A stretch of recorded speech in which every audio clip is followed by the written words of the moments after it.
Good morning. This is CBS 58 Sunday morning for the 17th of November. I'm Mike Strehlow. Coming up, Shirley Discorbeth shares the work of a Milwaukee artist using hip-hop and other urban arts to engage young people in personal healing. Plus, basketball's most memorable moments are slam dunks and buzzer beaters. Take those moments to the extreme and you get Mike Kirchhoff's story about a rim-rocking trick shooter from Cudahy. And Michael Schlesinger is with a Milwaukee repairman spreading winter kindness all season long. Also ahead. The exhibit's about a lot of things. It's about the nature and experience of blindness. It's about adaptation. It's about perception. But it's also about the misunderstanding, the grave misunderstanding by the public of what it's like to be blind. Artist and creator Michael Nye showcases his traveling exhibit, My Heart Is Not Blind, cataloging a 7-year journey of listening to the stories of men and women from around the country who are blind. Ahead in our Sunday morning spotlight, how this visual storyteller adapted his own thinking to call attention to the challenges people who are blind face every day. But first, it's a creative collective of businesses that want to help. They volunteer their efforts to rebuild organizations and give them a better chance of fulfilling their community purpose. Amanda Porterfield tells us what Design for a Difference recently accomplished in Milwaukee. Design for a Difference brings businesses together to give makeovers to struggling organizations across the country. This time, they're in Milwaukee. Design for a Difference really is the gift that keeps on giving, and we really feel that these places deserve great spaces. Kelly Keene is the design manager for Cashew Design Studios, the Milwaukee branch of Floor 360, one of the businesses donating their resources. So our designers are spending their time and sharing their resources, and local businesses are sharing their time, labor, materials, and talents to help make over a space for a nonprofit. And what we've done here at Walker's Point Youth and Family Center is to improve a space for the area's youth. Walker's Point Youth and Family Center helps runaway, homeless, and other troubled youth and their families. The nonprofit has been strengthening family relationships, providing shelter, counseling, and other services since 1976. They've been operating out of this building on South 21st Street, and it needed some love. That's why Design for a Difference stepped in. We decided on this because it really focused on kids. We thought that the kids really deserved a space to come to in times of crisis that was safe, where food and clothing would be provided, clean bedding would be provided, a shower if they needed it. They have therapists on staff here 24 hours a day. So we were really proud to join that effort and bring some happiness and some peace to the children in our neighborhoods. This is what it looked like before. We're going to be replacing a full bathroom, doing all the floors, and 4 bedrooms, an office, 2 public rooms in the space as well, 2 flights of stairs. So we'll be laying some luxury vinyl plank as well as some carpeting on the stairs. We started with a color palette of some soothing colors, and we're really playing on a nature theme that crises and self-improvement is kind of a part of life and ebb and flow. So we wanted to incorporate some nature elements as well as some colors. 10 designers worked on the project over 4 months. The actual labor took about 2 weeks. So at the beginning when we met them, we asked specifically what happens up in these rooms, what needs to stay, what doesn't need to stay, how can we make your life easier, what don't you have here that you might like, what are your wish lists. We ended up probably discarding almost everything because the furniture was in really bad shape. We had tremendous amount of financial support from some businesses to buy new furniture, as well as flooring products, wall coverings, window treatments, linens for the beds in the bathrooms. So it was tremendous what was donated to this project. Natasha Jones with Natasha Jones Interiors is another business that's part of the project. All the work that's been done here is 100% volunteered, and I actually was searching for something to do because I've always been involved in local charities and community organizations. So when I saw that there was a nonprofit charity organization doing a design-related project, it was just the right fit. So I was the one that reached out to them. Jones's company ended up working on the therapy room. We needed to make sure that the room is welcoming, that it doesn't look like a bedroom, because that could cause spark certain issues during therapy. So we went with a chair that kind of looks like it's a laptop chair, so therapists can sit there, and then there's some henna art on the wall. The inspiration for the room was really like a calming space, but for me this was beyond design. It was also to make this home be functional for them and make it easier for the staff to be able to access things, make it easy for them to counsel people here. Yeah, just send it down I like that everybody that's bringing something to the table is a talent and a gift that we're all putting together, and there's egos are all put aside to get this job done for children. And that to me is I think the biggest thing that we can contribute is just a collective effort and ambition to bring some happiness. But for this team of about 30 volunteers, it isn't all about a fresh coat of paint or installing new floors. It's about giving the whole organization a lift. We really hope that this springboards into something a lot bigger next year, with more designers, more businesses stepping forward so that we can take on bigger and bigger spaces. We were just really shocked at how many untouched or overlooked charities there are in our community that are not given the opportunities for a lot of funding. So with our efforts here, we're trying to get them some exposure and some promotions so that companies will find them, reach out to them, and help them however they need to. We're really just trying to get the word out that we have a lot of opportunities in Milwaukee for nonprofit assistance that don't receive any funding right now from donors. Our corporation is structured with people who really have some strong values, and we work together. We love working together. We solve problems together, and this is really who we are. And the best part is when the mission is complete. I'd say we're probably at a 9. If we had a couple more days, we could squeeze in a few more things, but we had a fixed period of time, and I'm so proud of what has been done in that period of time. I couldn't be happier with it. First rescue vehicle itself, before we were able to start transporting, were hearses from the 2 funeral homes in town. A remnant from a bygone era of emergency services bids farewell. Hi, my name's Elijah. And sometimes that makes all the difference on first impressions and lasting impressions. And next, polishing those first and last impressions with an amazing shake.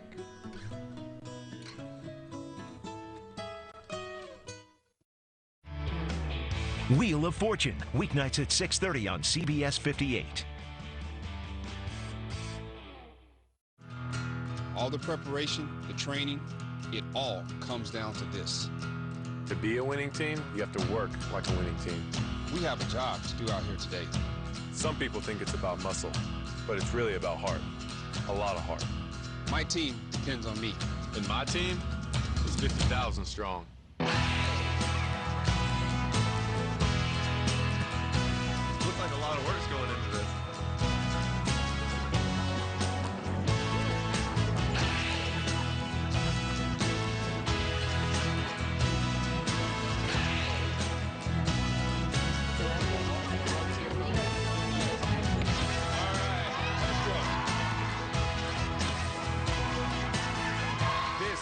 What it feels like to be part of a team. A winning team. The action team. Get in on the action at actionteam.org. Are you in?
juxtaposed, now shush.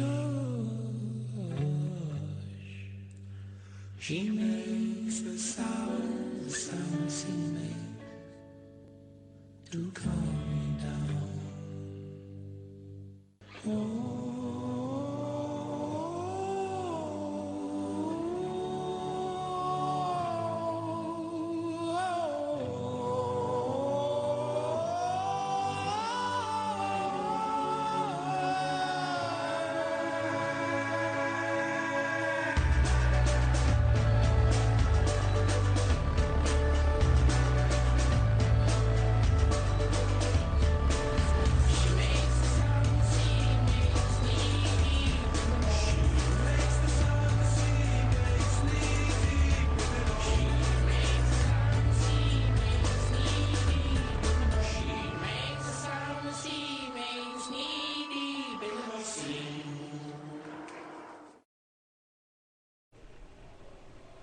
A firm handshake makes a good first impression. It's a simple thing, but one that often needs to be learned. As Natalie Shepard discovered, students at Milwaukee College Prep start young and quickly find out a good handshake can open doors. 3, 2, 1, and shake. Hi, my name's Elijah. 20 students from Milwaukee College Prep, all dressed in their best, came to impress at Godfrey and Kahn. It's going good. It's very challenging, but it's very fun and it's a good experience. This is the Amazing Shake competition. The kids rotate around the room, speaking to professionals, hoping to wow them with their communication skills. Timothy Trezinko is the Dean of Students at Milwaukee College Prep, Lloyd Street. Students here today have practiced things like shaking hands, how to begin a conversation, how to make small talk. So you got to make that eye contact. Yep. Got to get in there. Yes, thank you. Elijah Taylor is one of the finalists who made it here for the competition. His passion is dance, so he knows how important a good first impression can be. My mission statement is to just be the best I could be and be a great example for those who are watching. Marvin Bynum is one of the people watching. He's also the attorney who brought the Amazing Shake to the law firm. The first year we did it, everybody fell in love with the kids, fell in love with the entire concept, which is really just to help these kids develop these soft skills. And these are the things students need for their futures: college interviews, job interviews. It's very typical for our 8th graders to have to interview for high school, so it's a natural connection to then say, how do you interview? Like, you can't just show up and interview, there's an actual skill set. And sometimes that makes all the difference on first impressions and lasting impressions. Bynum remembers being a shy kid on the other side of that handshake. You know, I was a smart kid and I liked people, but I was a little bit nervous in a one-on-one setting, and so I would have loved to have had something like this to help me get better at that, at that age. And that's exactly what Elijah is learning. And so it just really prepares us for the world in the future and future opportunities. Give it up for Elijah Taylor. His skills got him to the next level of the competition. In February, 4 students from Milwaukee College Prep will go on to the Amazing Shake National Competition in Atlanta, Georgia. I think that's the biggest thing, is just sort of breaking down the barriers of the intimidation. And showing by example what's possible. I mean, you can have a really great job, work with really great people, just by being yourself and being confident. It was nice talking to you. Nice to meet you too. He said, why don't you join the squad? And I said, join the squad, it's all male. And it was. Next, the evolution of an ambulance service getting ready for its final calls. And then, the majority of our young people really come from the heart of the communities that feel like there's something missing. filling gaps in after-school programming with creative culture.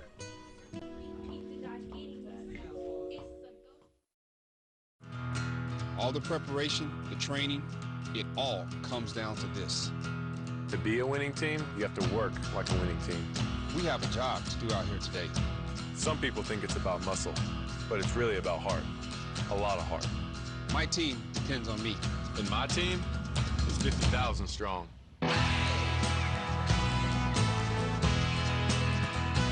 Looks like a lot of work's going into this.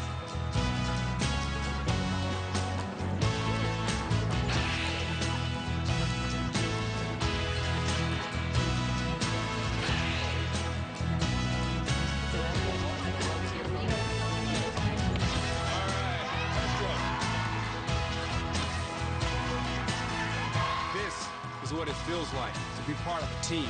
A winning team. The Action Team. Get in on the action at actionteam.org. Are you in?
To pose, now shush. She makes the sound she makes to calm me down.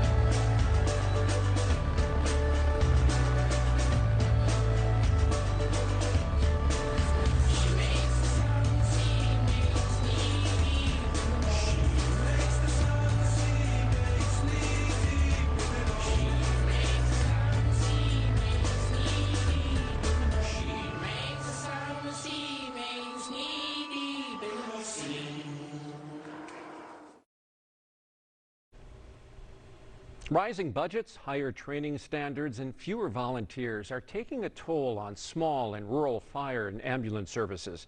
With the Burlington Rescue Squad disbanding at the end of the year, Brendan Cullerton takes a look at the generations of volunteer first responders who put service above self.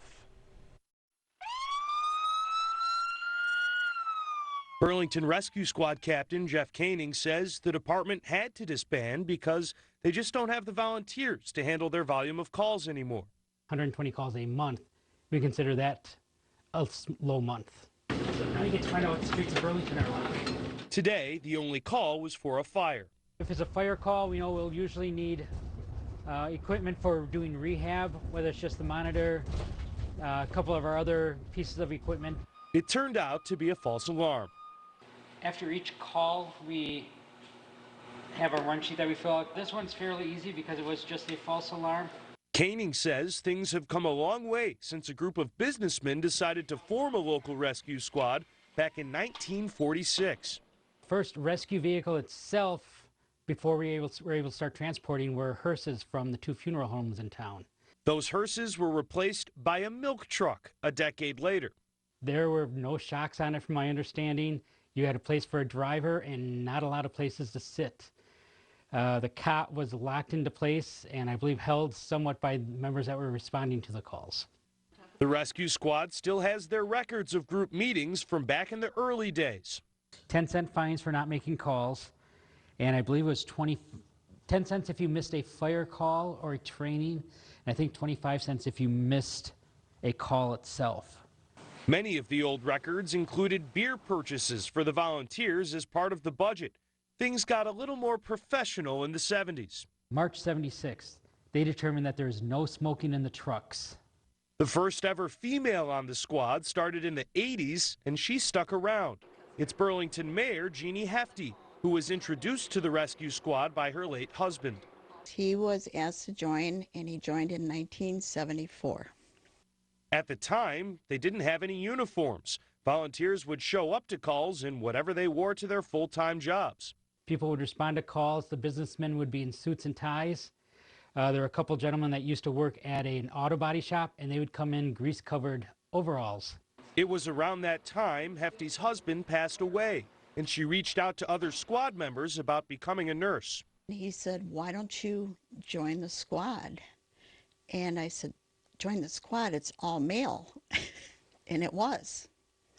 And he said, "No, I think we're at that point that we need a female on the squad." She worked as a volunteer EMT on the squad for decades, even after she was elected mayor of Burlington in 1992. I would come in and they'd say, "Oh my gosh, the mayor is here," you know, when I was on a call. So it was kind of amusing. She also holds the proud distinction of delivering one of the 6 babies in the history of the squad. We deliver them right at the house usually. And then the parents come later on after the baby's been born and thanked everybody. That's kind of special to see the baby in that. Koenig says training requirements are just one of the barriers keeping the squad from having an adequate pool of volunteers. Training for an EMT basic is nearly 3 times the hours it used to be. I believe the first few classes were under 50 hours. You were shown how to use stethoscope to do blood pressures. You were shown how to just do the basic stuff, apply oxygen and do splinting, and you got them to the hospital. Koenig says modern advancement is for the best, even if it's partially responsible for the city of Burlington taking over for his agency. For patients, patient safety and EMS safety, definitely. The more training you have, the better. The squad has a month and a half left until it rides off into the sunset. Koenig says it was created because the city didn't want to handle emergency services, and now that it can, he feels the squad has fulfilled its purpose. Our job as the rescue squad was to fill the void, and now at this time the city is in the position that they are able to take over EMS services. So our job as what we were created for has come full circle and is completed. Mayor Hefty plans to hold a ceremony to honor rescue squad members past and present next year. A lot of real conversations that really I just help to guide. I let them create the content. Next, the creative program Changing Lives After School.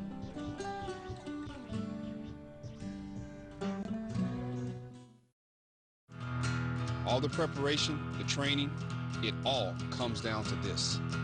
To be a winning team, you have to work like a winning team. We have a job to do out here today. Some people think it's about muscle, but it's really about heart. A lot of heart. My team depends on me. And my team is 50,000 strong. Looks like a lot of work's going into this.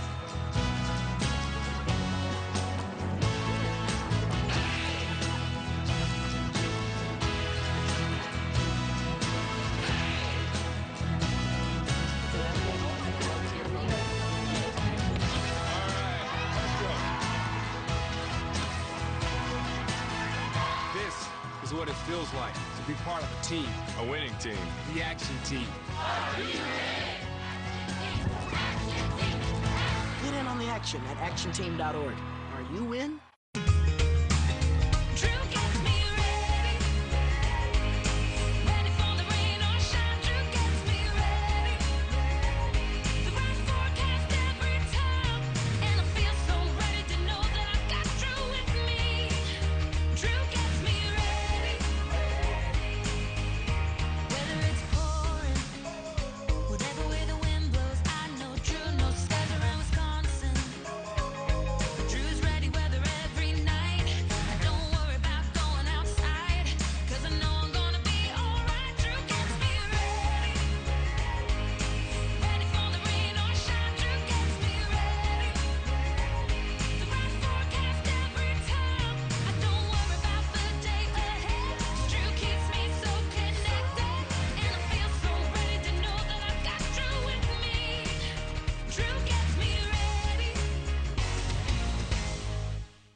Growing up, I believed in a better future. All rise. So I became a judge.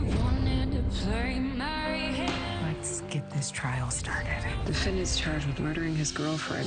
I told you, it didn't happen. I heard screaming. Tell me you didn't hurt Mommy. No, baby. Do you really want to be responsible for tearing this family apart? A new All Rise, Monday at 9/8 Central on CBS. A recent report published by the After School Alliance found a 70% drop in juvenile crime from 2 to 6 p.m. over the past 2 decades, thanks in large part to a corresponding increase in the number of after-school activities. There are a number of successful after-school programs here in the Milwaukee area, including one that, as Shirley Discorbath shows us, taps into the potential of young people with activities that bring out their creative side.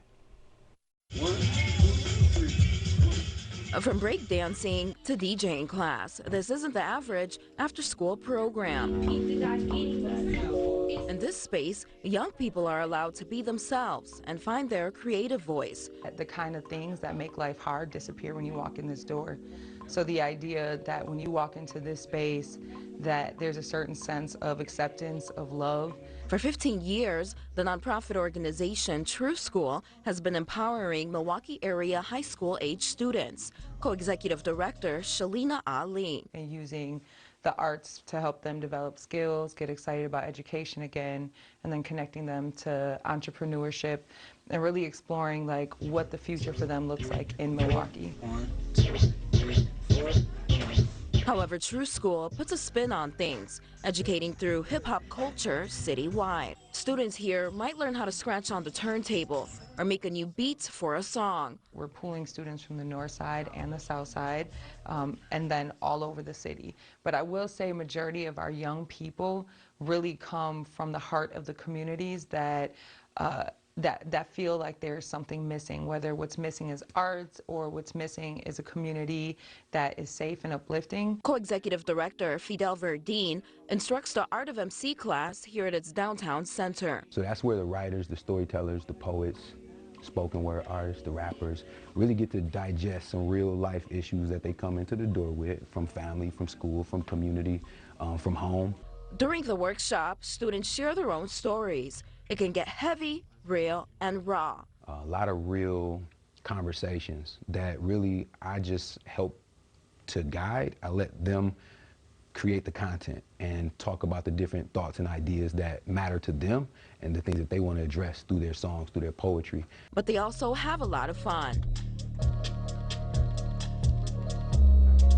Hip-hop is about self-definition and self-determination at its core. And so the arts itself are a means of expression. It's a means of really disrupting what's going on in the world, what's going on in society. True School also offers classes on the visual arts, focus on drawing, designing, and painting. It is something that teaches empathy, it teaches problem solving, it's something that allows a person, when they're creating art, to really explore the areas of themselves that sometimes we're afraid to explore, but in a really safe way. It develops confidence. Ali says it's about building community.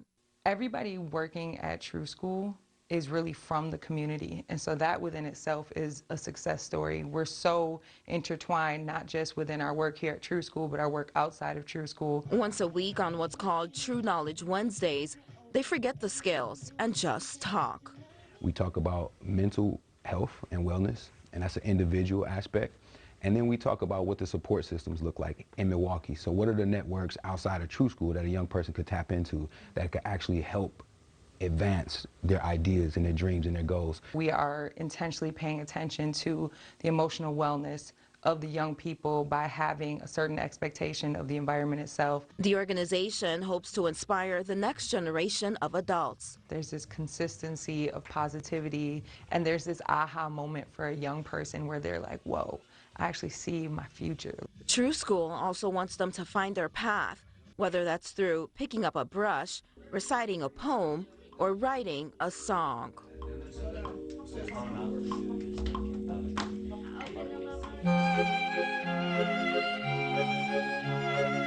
In our community calendar, the holiday season begins this week, starting with the annual Thanksgiving concert at the Cathedral of St. John the Evangelist in downtown Milwaukee. The program features music by 7 women composers whose works touch on the themes of Thanksgiving. On Wednesday, the popular Christmas at the Pabst lights up at the Pabst Mansion. Every year, the halls of beer baron Captain Frederick Pabst's Milwaukee home are decked in Victorian-era Christmas decorations. On Thursday, the Milwaukee Holiday Lights Festival returns for its 21st year with a switch-flipping ceremony at Pear Marquette Park. The lights will brighten 3 downtown streets, including an 18-block stretch of Wisconsin Avenue, along with winter scenes staged in Cathedral Square Park, Pear Marquette Park, and Zeidler Union Square. Also Thursday, a classic stage comedy opens in Milwaukee's historic 3rd Ward. Next Act Theater presents Laughter on the 23rd Floor, a play from Neil Simon. The story brings theater goers to 1950s New York with a group of comedy writers working for NBC. And on Friday, travel around the world at Holiday Folk Fair International at the State Fair Park Expo Center. The 76th Annual Fest celebrates the cultural heritage of people living here in southeastern Wisconsin and runs through Sunday.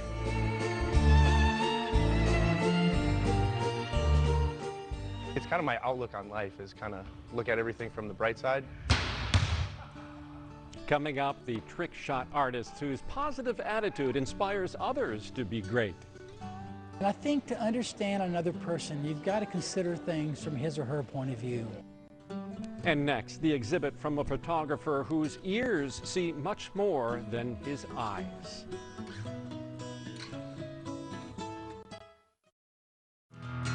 All the preparation, the training, it all comes down to this. To be a winning team, you have to work like a winning team. We have a job to do out here today. Some people think it's about muscle, but it's really about heart. A lot of heart. My team depends on me. And my team is 50,000 strong. Looks like a lot of work's going into this.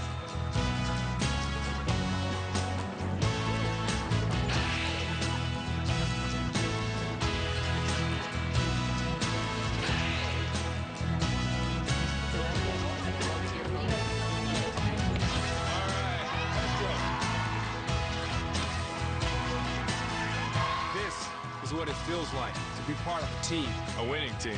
The action team. Get in on the action at actionteam.org. Are you in?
Not all blind people are blind. Not all sighted people can see.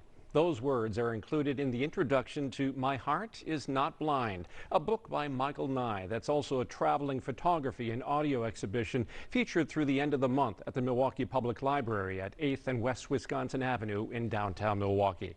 Our Sunday morning spotlight is shining on the author, photographer, and storyteller, bringing light into the dark misconceptions about blindness. Here's Mark McPherson. A picture is worth 1,000 words, but when it comes to someone's life story, those words are priceless. So you put up headphones and the person speaks to you in their own voice. Artist Michael Nye is featuring 47 of those life stories. I think it's very philosophical for all of us. What do you do in your life?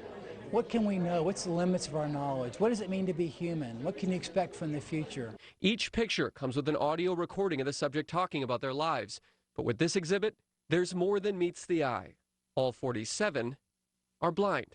And it's 47 individuals, blind or visually impaired, that are talking about their lives, their experience with blindness, about all aspects of family and school and fragility and humanity. Nye spent 7 years talking with one person after another, learning about their lives and how they cope with blindness. What he quickly learned is that they aren't coping, they're thriving. And I think to understand another person, you've got to consider things from his or her point of view. You really need to understand someone else. And I think listening to a story allows you to step into the life of someone else. That's what happens with this exhibit. For a few short minutes, you can step inside their lives. And what you hear from someone who you expect to be limited by blindness is inspiring. Like someone building a future. His name is Roger, and he built that house himself. He's blind. My name is Roger Myers. I'm totally blind. I'm building a house in the country. I expect it to take maybe 3 years to finish. I was worried about him standing on the roof, and he says, "Don't worry, I built the whole house." As a child, I just adapted to it. I think it's more like your lot in life. It's just the way things are. Or reaching your soul. This one here is Juanito Castillo. My life, cares, wants, needs, craves, is nothing but music.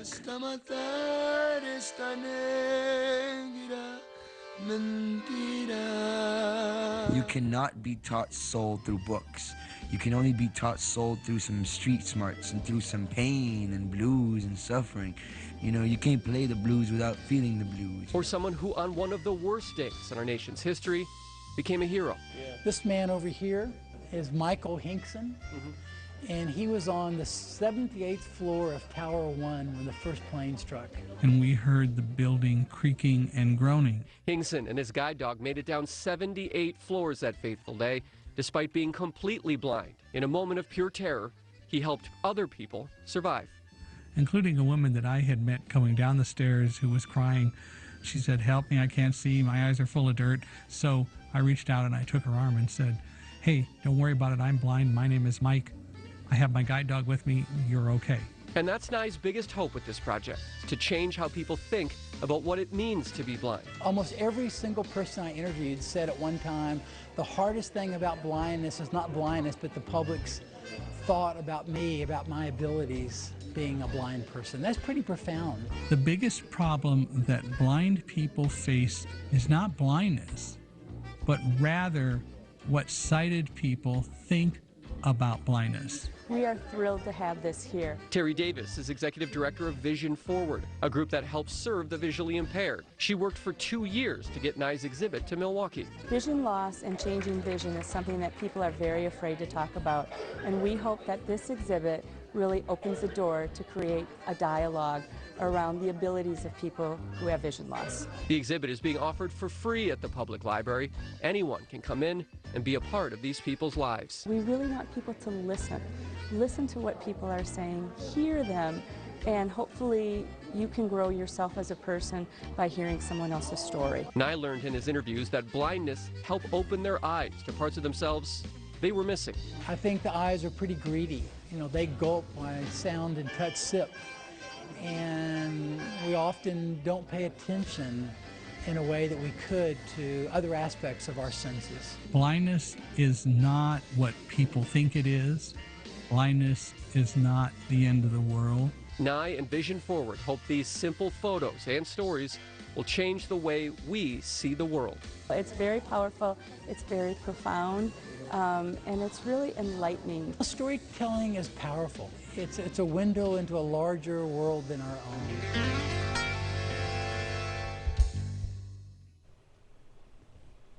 You'll find today's stories and those from previous episodes at cbs58.com/Sunday morning. And please send your story ideas to Sunday morning at cbs58.com. You never know when your last day is going to be, so you have to live it to the fullest and the best way you can. How a bright outlook and a dedicated spirit combine to make magic on a basketball court. And then, just in time for a long, cold winter, how about a snowblower in your hot little hands for free? Coming up on CBS 58 Sunday morning, I'll have that complete story, plus tell you about the man who makes it all happen. Not all heroes wear capes. They're all around us. Every Wednesday, I'll highlight the everyday heroes in our community and share their amazing stories with you. Watch Natalie's Everyday Heroes Wednesdays on the CBS 58 News at 5. All the preparation, the training, it all comes down to this. To be a winning team, you have to work like a winning team. We have a job to do out here today. Some people think it's about muscle, but it's really about heart. A lot of heart. My team depends on me. And my team is 50,000 strong. Looks like a lot of work's going into this.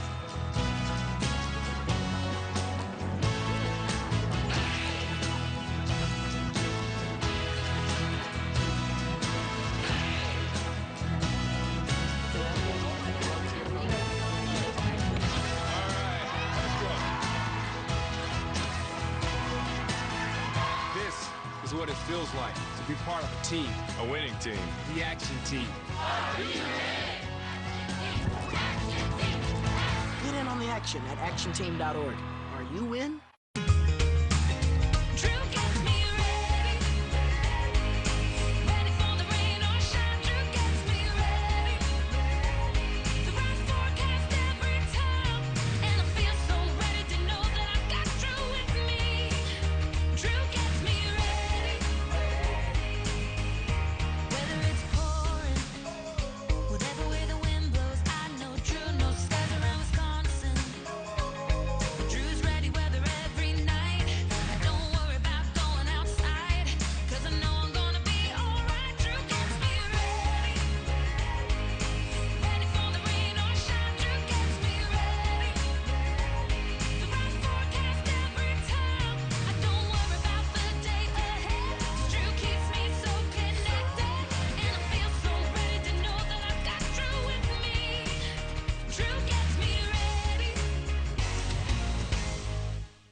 Everybody loves a good trick shot, right? Well, no other sport lends itself to these mind-bending, jaw-dropping achievements than basketball.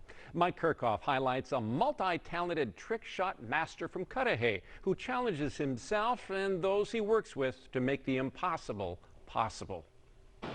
Bang. It's fun to see what can happen. Just there's endless possibilities, and why not keep trying until you find your ceiling. Ryan Neon Citro apparently has no ceiling. He has no walls, no out of bounds, no limits at all to what he can do with a basketball or a trampoline or his imagination. He's a Milwaukee Bucks rim rocker, an Instagram trick shot star, a personal trainer at Bridgewater Performance, and the head diving coach at Oak Creek High School. And he'll brighten your day the moment he walks in. It's kind of my outlook on life, is kind of look at everything from the bright side, aka pretty bright. All that neon started as compression socks to heal an ankle injury, and it grew from there. Oh, it's so good. Even just the feeling of I could walk into a room and somebody's like, wow, look at that. Like, they're instantly going to think of something brighter, even if it's just like, wow, he's wearing bright colors instead of like a bad day they're having or something like that. There it goes. See? Well, I lost my dad to lung cancer in 2013. So ever since then, it's been I guess you could say it always could be worse type of attitude, but it's also, you never know when your last day is going to be, so you have to live it to the fullest and the best way you can. He still hears his dad's words from the driveway at his childhood home in Cudahy. He goes, how about you stay in your range a little bit? Like any good dad, Ryan's would beat him in horse, shooting close range. Well, like most kids, Ryan and his brother would be shooting from the street. Every time, that's all I hear. Stay in your range, and I'm like, yeah, everywhere is my range now. Ryan's Instagram page is full of shots using anything and everything he can find in his gym, Bridgewater Performance in Franklin. I usually sit right up in the center, and I kind of just look around and... Do you need some more clients, or what? You guys not have Well, no, that's the thing. We're extremely busy here. It's just between the hours of 11 and 3, while all the kids are in school, because we train a lot of athletes here, so while they're all in school, we got to find something to do while we wait for them. Yeah. On Instagram, Ryan makes it look easy. He says if you think it's easy, try it. So I did. No look, boom, half court, nothing but net. Yeah! We made it look easy, but that took about 9 minutes and 67 tries. There's a lot of that goes on, because we take anywhere from 5 to an hour and a half to do these, so there's a lot of in between. There's a day we come in and try one and it goes in first try and we're like, oh, that was great, let's do 3 more. And I end up doing 4 shots in one day. There's ones where it's like, this is going to take forever. Neon and the rest of the Bucks rim rockers make that look easy too. Applaud anybody that would like to come in and give that a shot too, because you've done it. Yeah. It was rough. It was a good time watching it. But like nobody really understands how much different our trampolines are than the ones you see in the backyard. They don't really give much. As part of the Rim Rockers, he's performed all over Wisconsin and all over the country, including NBA All-Star games in New Orleans and LA. LA was fun. That we unleashed a pass that actually got Pass of the Year for the World of Acro Dunk. What is the World of Acro The Dunk? World of Acro Dunk is very interesting, actually. In fact, Team USA just won the Acro Dunk World Championships in Budapest. This week, while we are eating lunch, the trick shot champion of Southeast Wisconsin is probably trying something crazy. I've gone from getting pushed on a sled to swinging on a bar to standing in a room that I can't even see a hoop. So it's kind of just thinking what's possible and just trying it and see what happens.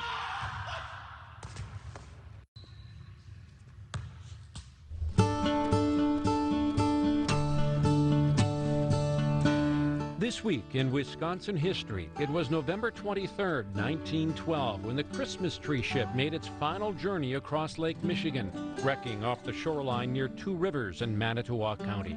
Built in Milwaukee in 1968, the Rouse Simmons was a 124-foot lumber schooner named in honor of the founder of the Simmons Mattress Manufacturing Company.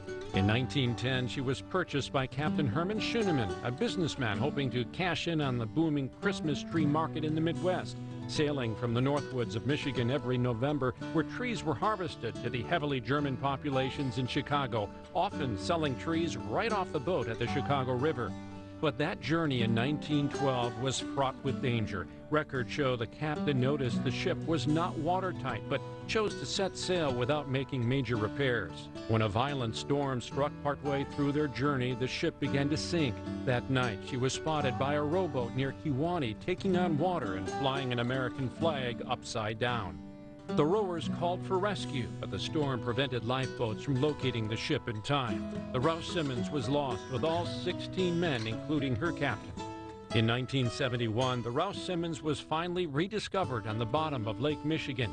She's now listed on the U.S. National Register of Historic Places.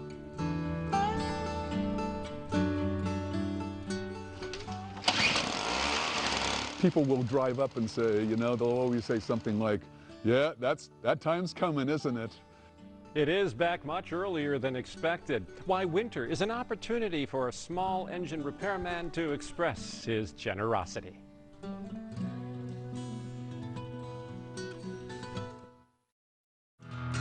All the preparation, the training, it all comes down to this.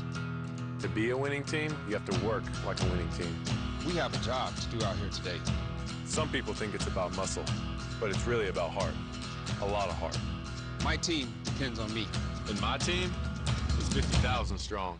Looks like a lot of work's going into this.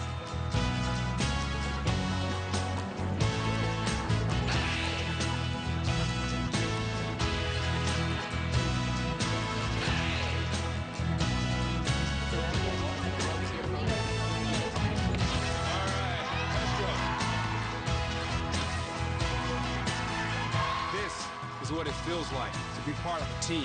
A winning team. The action team. Get in on the action at actionteam.org. Are you in?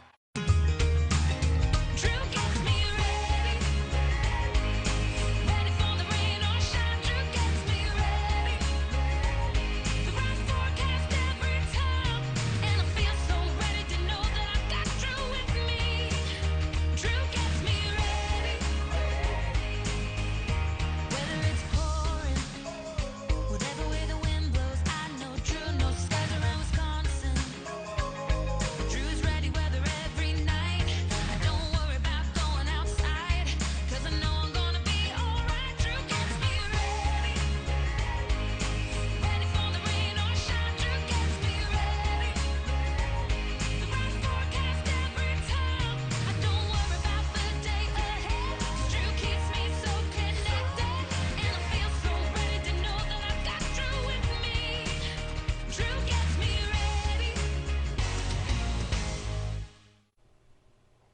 This early and often taste of winter and autumn has broken records, not to mention a few snowblowers. It has repair shops busy, including one in Milwaukee's River West neighborhood run by a retired engineer who's warming up hearts with his winter kindness. Michael Schlesinger shows us why it's easy to be blown away by his generosity. It doesn't take much to make Greg Ryan happy. It's a really sweet sound. It is. Especially when the snowblower this machine repairman is working on starts up right away. Works great. By day, this former mechanical engineer operates Greg's small engines, and on the side, he runs something called the Good Neighbor Donation Program, giving repaired snowblowers to lucky recipients. It's been going on for a handful of years. I actually love meeting the people that are the recipients of these snowblowers and lawnmowers. They're extremely happy, sometimes to the point of astonishment, and that makes me happy. And I'm also keeping them out of the landfill and out of the recycle bin. You know, sometimes when I fix them, I get the enjoyment of bringing something that's not working back into, working condition. Ryan's a believer. Goodwill and good karma go hand in hand, and he wants the recipients of these free snowblowers to pay it forward. And so I basically kind of just do a random selection of somebody who I think is going to hopefully pay it forward. Like, not only will they blow out their front walk, but maybe they'll blow out their neighbor's front walk as well. Recently, the 63-year-old Milwaukeean has given away more than a dozen of these snow-ridding machines. And obviously, he wants to give away much more, only with enough donations coming in themselves. They don't have to be running. If they're really old, I might not take it. I don't want to spend too much money getting it back up and running. I mean, I'm willing to put in my own effort and a little money to make these things operational so that then I could give them to somebody. But if it's more than probably 25 or 30 years old, I might not take it. A lot of what Ryan does in terms of his generosity is spread by word of mouth. Social media, including Facebook and something called Nextdoor, is a big help. And this is a Toro. I believe it's made in Minneapolis. They almost always don't work when they arrive. And so I spend between 15 minutes and an hour getting a snowblower operational. I'll probably put in $10 to $20 worth of parts along the way. And then I put the word out that I have some new machines to give away. People will drive up and say, they'll always say something like, yeah, that time's coming, isn't it? And, or they'll pull up and say, hey, did you check the spark plug? And just so you know, it's almost never the spark plug. Spark plugs are really reliable. What's the problem usually? It's almost always a fuel problem. People left fuel in their machines over the season, and the ethanol in the gasoline has congealed and clogged up the carburetor. So almost always, I'll have to go, if you left fuel in over the season, I'll have to clean out the carburetor. When there's a fresh snowfall, what do you say? Ka-ching. It's actually, I actually love going out in the snowfall because people are, here I am, it's snowing hard, and I pull up in front of somebody's driveway ready to work on their machine, and they're really happy to see me. And that's a nice feeling. And the feeling is even better, according to him, when someone in need gets to share the same kind of experience. If you give this to me, I will fix it for free, and I will find a worthy recipient. And it's kind of taken off.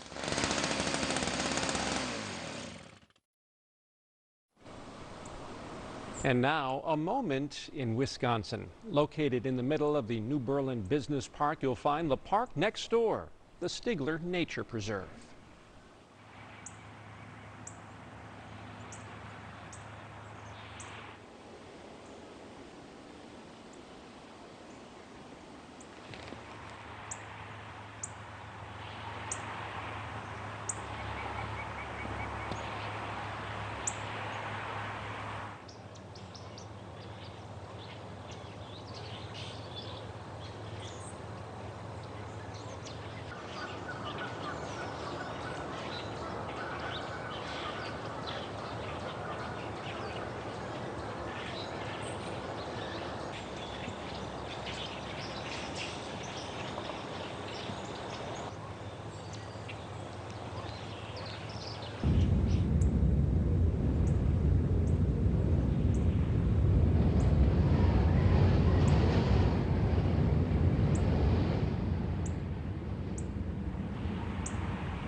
Here's a look at what's coming up next week on CBS 58 Sunday morning.